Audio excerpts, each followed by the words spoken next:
इस वक्त हम लोग ज़मान पार्क के अंदर मौजूद हैं। इस वक्त मीडिया मैनेजमेंट लाहौर को जो चला रहे हैं अवैस यूनुस साहब, ये भी मेरे साथ हैं, और सदर लाहौर हैं शेख इम्तियाज़ साहब, वो भी क़यादत कर रहे हैं। क्या कहेंगे गौस भाई, रेड लाइन क्रॉस करने देंगे?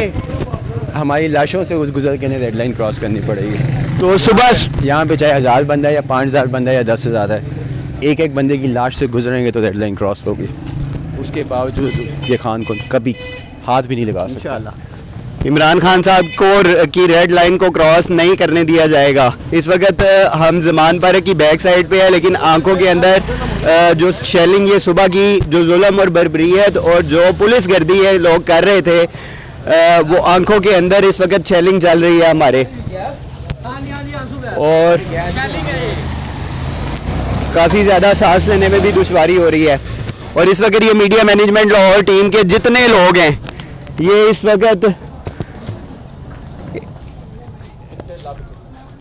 इनके हौसलों को, इनके जज्बों को सलाम है कि ये लोग इस वक्त सारी media management team Imran Khan साहब की सिक्योरिटी के लिए ज़मान पार्क के अंदर मौजूद है।